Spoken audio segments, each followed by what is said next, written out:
Bonjour tout le monde, je m'appelle Koubra Agar, je suis originaire de Hamilton ici en Ontario et puis je suis ici avec mes amis Ibrahim et Sarah pour discuter un peu des célébrations musulmanes et de parler de comment en fait on fête ces célébrations-là dans nos familles, dans nos cultures, dans nos pays d'origine et dans nos communautés. Alors aujourd'hui, on va aborder le sujet de la Shura et je pense pour plusieurs musulmans et musulmanes partout au monde, Ashura est un jour qui est euh, très important.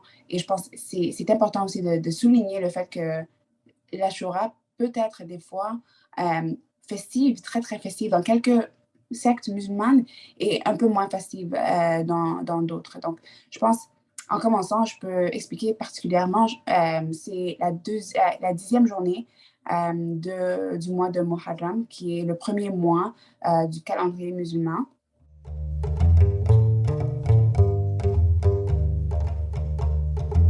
آمن الرسول بما أنزل إليه من رب والمؤمنون كل آمن بالله وملائكته وكتبه ورسله.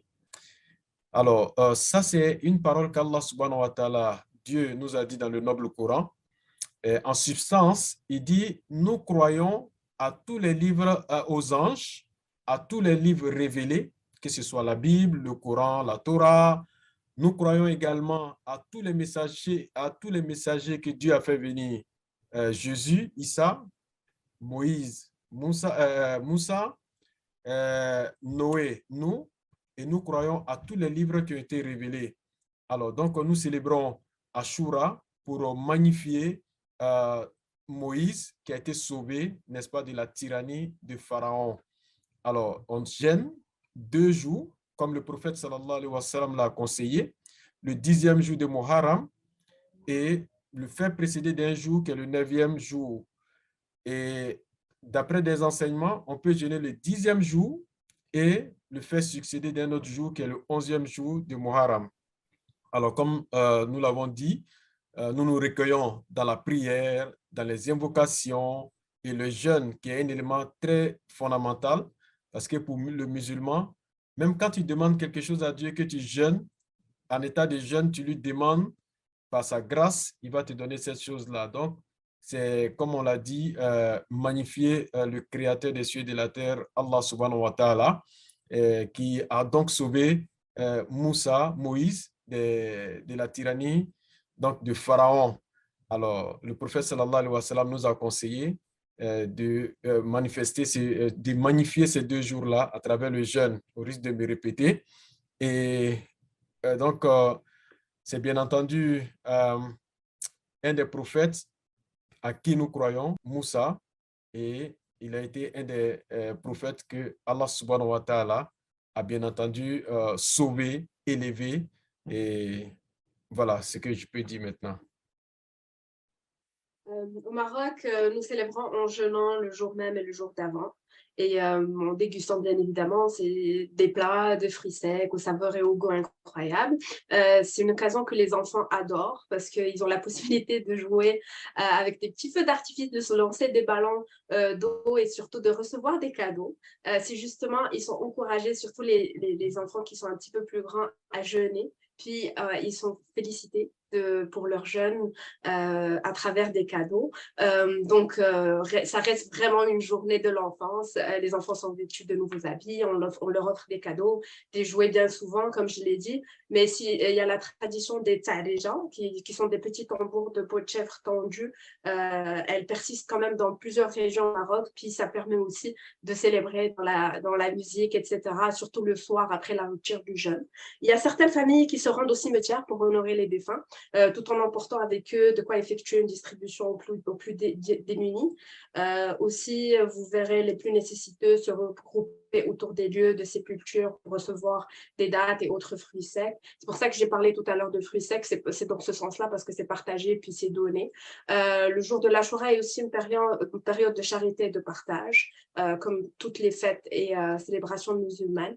Une ancienne tradition prévoit également, entre la distribution de la nourriture nourriture, puis des dates, etc., de s'acquitter de la zakat.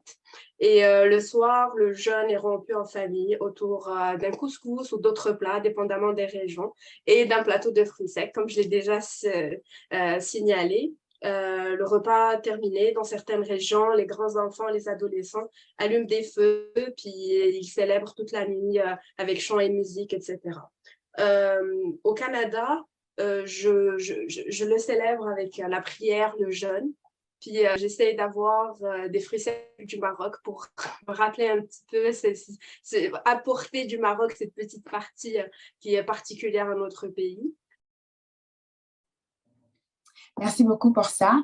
Je pense que je peux juste terminer en disant que moi aussi, pour Ashura, je jeûne d'habitude le 9 et le 10. Et surtout, je pense que j'ai parlé beaucoup de la famille, mais j'aimerais surtout mettre un peu du focus sur mes amis parce que je pense pour Ashura, d'habitude, c'est toujours moi et mes amis, on passe ça ensemble. Donc, le 9 et le 10, on essaie d'aller à la mosquée ensemble. On essaie de faire beaucoup de dhikr aussi. Et dhikr, comme Ibrahim l'a un peu mentionné tantôt, le dhikr, ça veut juste dire de nous souvenir de Dieu, de faire des petits rituels de souvenir de Dieu. Alors, on essaie de faire ça beaucoup. On jeûne ensemble et on mange ensemble aussi.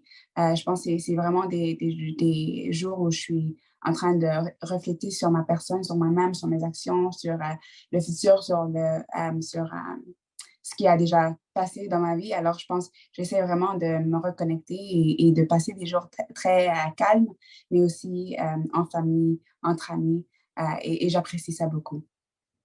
Mais finalement, j'aimerais juste remercier vraiment Sarah et Ibrahim pour votre présence, pour vos réponses, pour cette information-là. Je pense que j'ai moi-même appris plusieurs choses en vous écoutant et j'aimerais aussi remercier à tous ceux et celles qui ont visionné ces capsules vidéo. C'est la dernière capsule des 3 qu'on a déjà faites sur les célébrations musulmanes. Donc, on a parlé de l'Ashura, mais dans les 2 autres capsules vidéo, on a abordé les thèmes de Eid el-Fitr et Eid al-Adha. Donc, si vous pouvez aller chercher ces vidéos-là dans nos réseaux sociaux pour visionner et écouter aussi. J'espère que vous avez bien appris plusieurs choses. Et s'il y a une chose que je peux vous dire, c'est de poser des questions tous les jours et de ne pas avoir peur de faire cela. Merci pour votre écoute et à la prochaine.